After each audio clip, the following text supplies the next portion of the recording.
All right, everyone, we're going to wait just a second, make sure everybody can get into the Zoom before we get started. All righty. Well, hello and welcome to Promo Perspectives, a live podcast presented by Sage, dedicated to giving promotional product suppliers and distributors tips and tricks to help them grow their businesses. I'm Gabe Gotay, Senior Marketing Coordinator here at Sage, and I don't have any guests joining me today because for once, it's a topic I actually know something about. We're going to be talking about how to build, execute, and grow your digital marketing strategy. If you're here with us live on Zoom, thanks for joining. We're going to be publishing this everywhere you get your podcasts later, so if you want to revisit anything that I talk about today or go share it with your friends, go subscribe to Promo Perspectives on Spotify, Apple Podcasts, anywhere.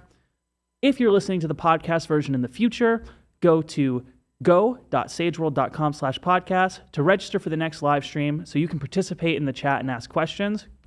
I have a lot to get through today, so I might not have times for question at the end, but go ahead and throw them in there along the way just in case, and we might be able to reach out afterwards and answer those for you.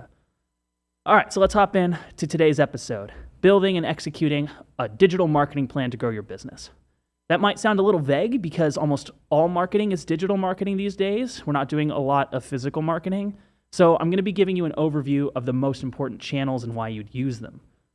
If you want to hear more about anything specifically, let us know. We could do an episode about it in the future. We are going to be releasing some episodes covering social media and videography. So if you're here with us on Zoom now, the first episode of that actually just went out today. If you're listening to the podcast version, those should be out.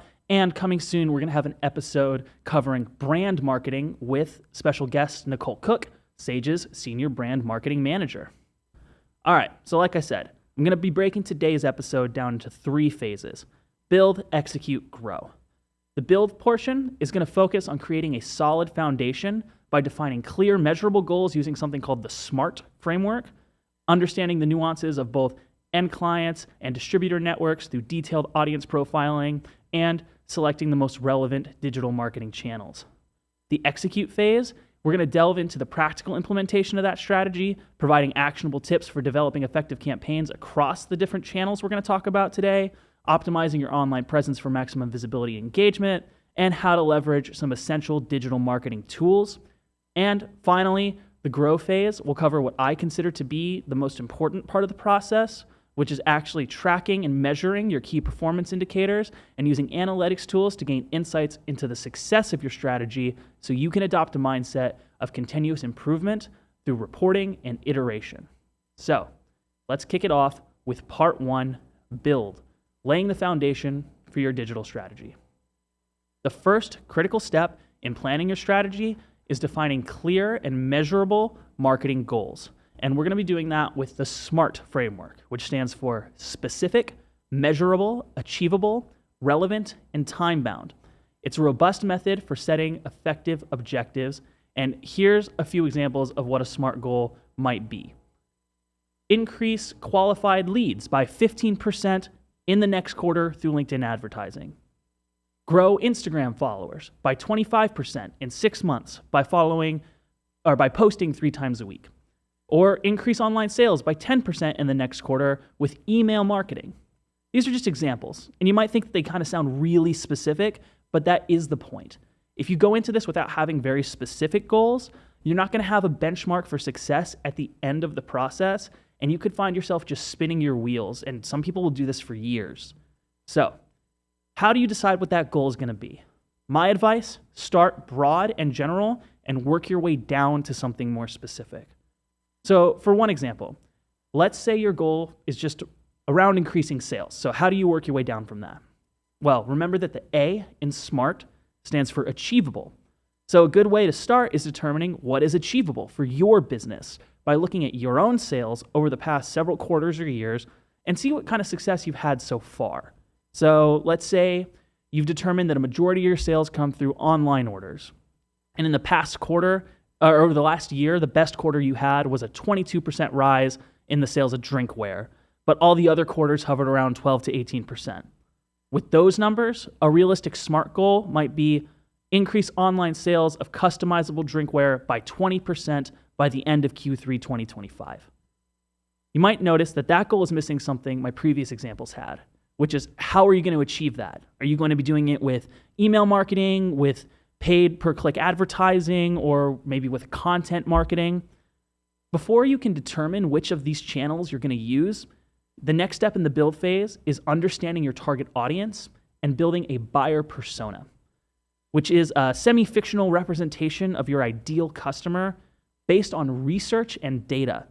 One of the biggest mistakes is just aiming your marketing efforts like a fire hose at anybody who wants to buy.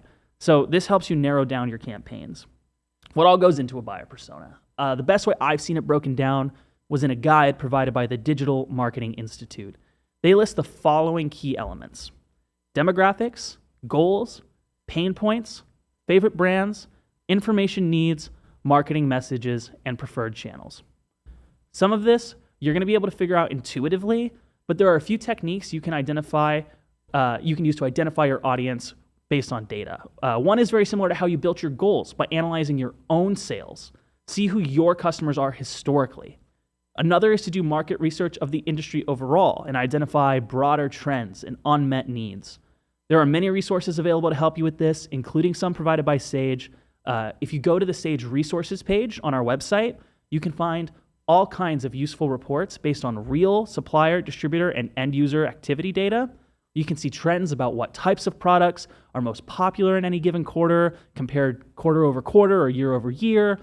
And a lot of those stats actually seem really obvious when you look at them. So like, for instance, the most recent report that we published for Q1 of 25, you see categories of products like sunscreen, seeds, golf accessories, and sunglasses all rose significantly industry-wide, while things like ornaments and beanies and windshield scrapers all decreased.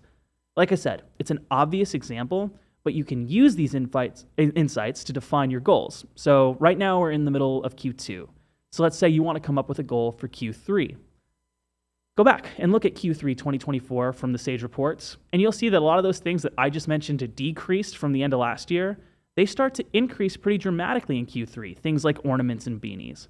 And be honest, like, how many of you right now, as it's starting to hit 90 degrees in Texas again, are thinking about holiday ornaments? I would be surprised if it's a lot of you, but you can get ahead of the curve by making marketing goals for Q3 now centered around those products that you know every year will start to increase in popularity around that time. And that example is all just from category data that's available in our reports. We also publish deep dives centered around specific industries like sports, gaming, airlines, band merch, health and wellness, and more.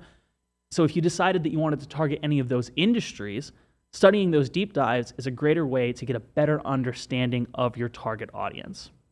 So once you've set your goals and you've built this buyer persona, you can start deciding which marketing channel you're going to use to achieve your goal.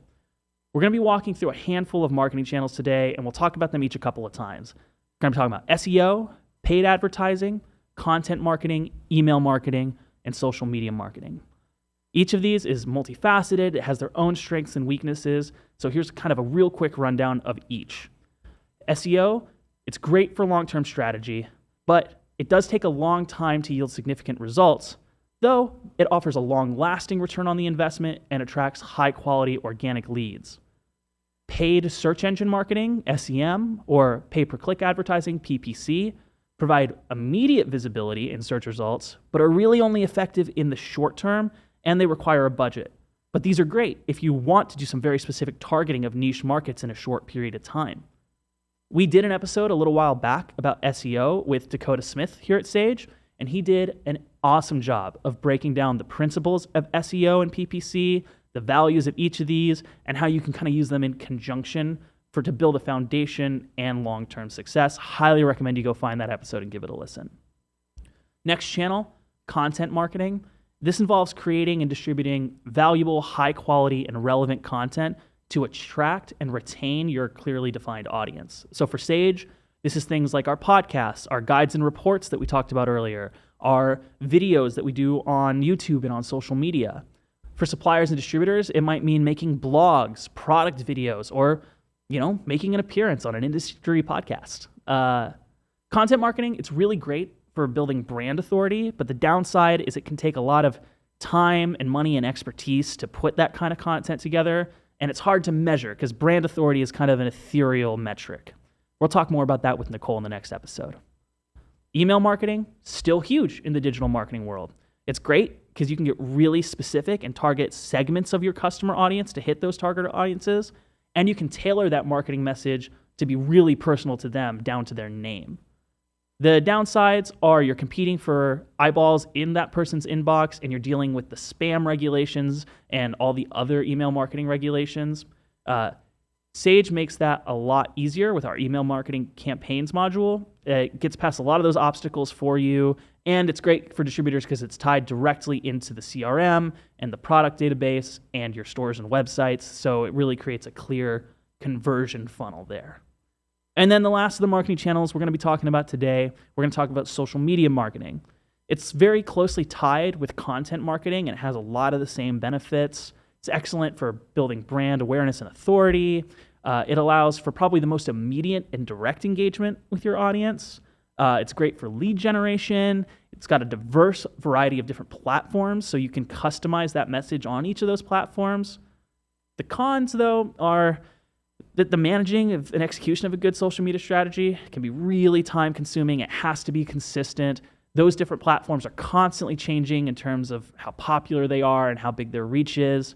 But still, it continues to be a really valuable channel. We'll dive more into it later, but an episode did just come out today with Sage's own social media coordinator, Anne Marie, where she shared some really great philosophies behind a successful strategy. That's everywhere you get your podcast now. Go check that one out. So it's easy to hear about all these different benefits of these different channels and think you should just go all in. And I do believe it's important to have a well-rounded strategy, but small to medium-sized businesses in particular need to be aware of their resource allocation, especially if your marketing department consists of just one or two people who also have other responsibilities in the company. So, looking back at your SMART goals, analyze the pros and cons of each of those channels that I just went through, and if you've already been using them, analyze your past success with those, see how you did, and that way you can make an informed decision about which channels you're going to use to achieve your goals and how you're going to allocate those resources. And time is not the only resource that I'm talking about there, because there's also the actual costs involved with building these strategies. It could be the cost of sending the email campaigns, the cost of paying for SEO services, the cost of the ads in your SEM and PPC marketing campaigns, or the cost of hiring a social media coordinator. A lot of small businesses will allocate 7 to 10% of their revenue to marketing, so figure out what you're able to allocate, and that will also further inform the channels you're going to be using in your marketing strategies and how to distribute your budget and time among them. All right, so we are maybe a little halfway through this episode, and I can sense that maybe some of you are wondering when I'm going to stop talking about planning and start talking about marketing. But in all honesty, that is what separates marketing from just aimless content creation. If you don't take the time to set these goals, choose your channels, and define your audience, you're going in blind. Marketing is not the logos and images and videos. It is the strategy behind those things. But let's move on to part 2, executing that strategy. Developing effective campaigns across your chosen channels requires a tailored approach to each of them. So it's going to sound a little repetitive, but I'm going to start back at the top from SEO and talk about how you get into those. So for SEO, involves conducting really thorough keyword research to identify terms that are relevant to your niche in this industry and the space that your business operates in. You then need to create really high quality and informative content for your website that incorporates these keywords so that you can attract organic traffic through the search engines. Also, you need to optimize the website itself, its structure, its loading speeds, its mobile friendliness, its ability to be linked in search engines. Optimizing the online presence of a promotional products business is really crucial, and website usability is one of the top parts of that. It should be easy to navigate. Your customers should have an intuitive understanding of the structure to find the products or information they need. Like I said, it has to be mobile friendly. That is not optional anymore. It's significant. It's over half of the website traffic for e-commerce goes through mobile. Your product pages need to have high quality descriptions and images. You need to outline your features and benefits in a really concise way that guide your visitors towards making a conversion. Our Sage websites, if I can make a quick plug, make a lot of this process very easy, specifically when it comes to things like structure and efficiency. Our tools allow you to create the custom website that you need. It's got a very flexible page builder so you can lay out the content in the way that you want it, all while ensuring you have the reliable hosting and intuitive menu structures. Plus, the products from the Sage database can be directly integrated into the showrooms on your website or to your Sage store for easy conversion. Beyond all of that, though, SEO also involves building a strong backlink profile by acquiring links from reputable and relevant websites, working with your distributor, supplier, or industry partners, depending on where you fall in the industry, so that you can make sure you're being mentioned and linked to in blog posts, news articles, and testimonials. This is why it's great to network with organizations like PPAI. Like they just put out, I think they're just now starting to put out their top 100 lists for this year. Getting on those lists to have your company name mentioned and website linked to from a business that has such a high profile in the industry is going to be great for your organic traffic. For distributors, you also need to really focus on optimizing your local SEO. It's particularly important since a lot of local businesses are going to be looking for your services. That involves ensuring the accuracy of your Google My Business listing, which is that thing that appears in the sidebar when you Google a business. Make sure that all the details are accurate, use location-specific keywords in your profile, and encourage customers to leave reviews. Now, for non-organic traffic, we're talking about SEM and PPC campaigns. You also still need to start with your very clearly defined objectives based on those SMART goals, saying, driving traffic to specific product pages or generating leads for specific services that you offer. You want to do this in tandem with your SEO. So again, go listen to that SEO episode for some more details, but utilize that keyword research that you've done for your SEO to inform your SEM and PPC campaigns. Also, take the time to educate yourself on the platforms that you're going to be using for that, like Google Ads, Meta Ads, and LinkedIn Ads. There's great online videos that really break down each area of the websites where you set up all of your advertisements, because there's all kinds of different ad formats that change how they appear, how they show up, who they show up for, how much you're willing to pay to get in front of every eyeball, all kinds of things like that. And even if today's whole episode was dedicated to the PPC advertising, I wouldn't have time to get into those details. So please go take the time to learn it yourself if you're going to be managing it yourself. But for things like SEO, SEM, and PPC, it might be worth looking into working with a service provider who can manage those things for you. But just my personal advice is to be cautious who you work with. SEO in particular is something that can take a very long time to see real results. And frankly, there are snake oil salesmen out there who will take advantage of that fact and string you along, not actually doing much to help your business while taking your money. The best advice I can offer to help find a reputable company is just to make sure that it's a company that has lots of reviews. If you're friends with other small business owners, ask who they've worked with. Don't just go off of claims of success. Make sure that there's something to back that up. Moving on to content marketing. So those campaigns, they should be planned around topics that directly address those needs and marketing messaging that we talked about in the buyer persona. So showcasing solutions to common problems, showcasing specific innovative product ideas. Like I said, come up with the messaging that addresses their pain points and utilize a variety of content formats like blog posts, videos, case studies to share that message among different formats, because people have different learning preferences. And just like with all the other things, take the research you did for your SEO and work those keywords into all those marketing pieces. Next, email marketing. You should really make sure you're segmenting your audiences on those so that you're not just blasting out to everybody. You want to really target every email based on past purchase behavior, engagement with past marketing, personalizing those emails to have their names and businesses mentioned in them. Create visually appealing email designs with very clear and concise messaging and easy and prominent calls to actions. Again, another Sage plug. Our email campaigns tool is really great for this. We have an excellent set of starter templates that are good if you want to just use those, or you can create your own to target specific types of customers. And obviously you can create really prominent CTAs in those because it's connected to the actual Sage database. So you can show the products, people can click on them from there and go straight to your store or showroom and make that conversion easy. Because you also want to set this up as a campaign. You're not going to expect to get a bunch of conversions just from the first email. Create a sequence of emails that follows a conversion funnel based on engagement with each email in the sequence so that you can learn more about customer behavior and nurture those leads to make the conversion when they're ready to enter the market. Next, social media marketing. So these campaigns, they need to be tailored to each platform. So LinkedIn is really effective for sharing professional insights and networking with your B2B clients and partners and running targeted advertising to those professionals. Instagram is a very visual platform, so that's going to be great for your content marketing, showing off products through high quality images and videos, running engaging contests and collaborating with influencers.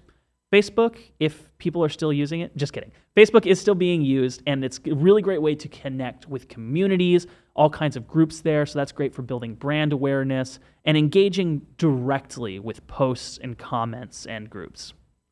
Your social media profiles need to be really fully completed. Make sure all of your information and your logos and everything are accurate and consistent. Provide all of the essential information about your business. Make it easy for people to discover you using that same keyword research from earlier.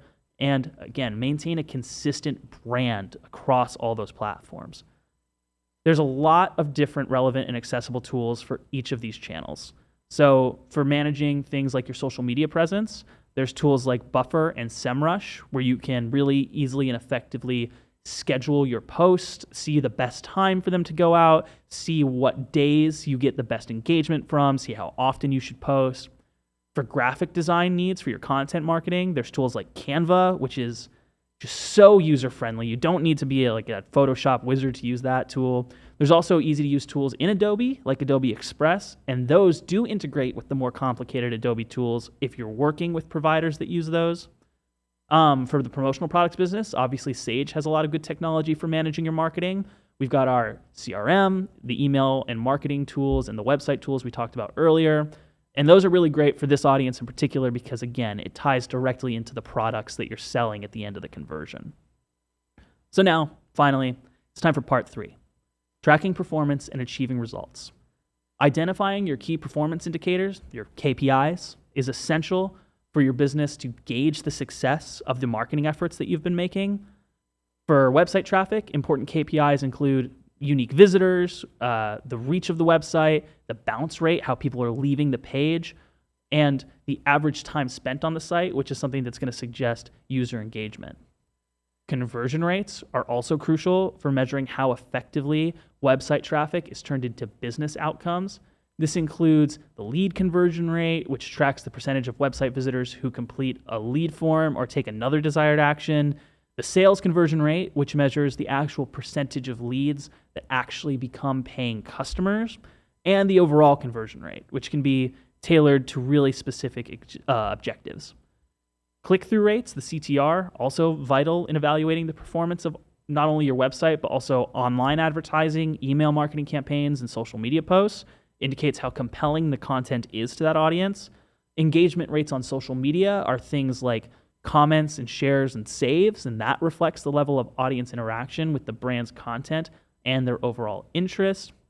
Cost per lead is a great metric. It assesses the efficiency of your lead generation efforts across various marketing channels. So like I said earlier about allocating your resource, see how much you're actually spending in the end for each of those converted leads. Because ultimately, your return on investment is the most critical KPI because that measures the profitability of your digital marketing investments. Utilizing the analytics tools effectively is really crucial for tracking this data. Google Analytics will provide you a lot of this data on your website traffic and user behavior, the demographics, and the conversion events so that your business can kind of understand how are visitors interacting with your website and identify areas for improvement there. For the social media platforms, there's lots of built-in analytic dashboards. I know LinkedIn, Instagram, and Facebook each have their own. Those offer insights into the things we talked about earlier, like reach and engagement and clicks from social media posts. Regularly reviewing the performance data that's gathered from these analytics tools, this is vital to refining your digital marketing strategies and improving your results the next time. So by analyzing the trends and patterns in the data, you can identify which channels from your goals performed the best, which underperformed, and then you can make an informed decision on where to allocate your resources and adjust strategies for your next campaign. Embrace testing and optimization. It's a continuous process. Experiment, run A/B tests so that you can see, Are certain website headlines doing better? Certain landing page content, placement of CTAs? Figure out where your success is actually coming from, because like I said earlier, these strategies, if you're not measuring how well they did and you're not setting specific goals and seeing if you achieved them, all you're doing is spending time and money to create content and hoping people look at it. And sometimes people do, and sometimes people don't have time to dedicate to doing anything more than that. But the reporting and the measuring and comparing against your original goals is how you actually see if you're successful. And if you are, great. Figure out which of those channels was giving you that success so that you can continue to focus there. And if you're not, that doesn't mean you failed as a marketer. If you didn't succeed in your goal, that means you failed at that goal, but that's okay because you're going to learn from that. You're going to look at the data, see why you failed. Oh, maybe my email campaigns are not getting opened. It could be the headlines. Maybe my audience just doesn't respond to email campaigns. Maybe I'm using the wrong social media platforms. Figure out why you failed so that you can start all of this over from the top, try again, and be successful the next time. So, quick recap on the whole process. Start by defining 1 or 2 SMART goals that directly address your business's most pressing objectives.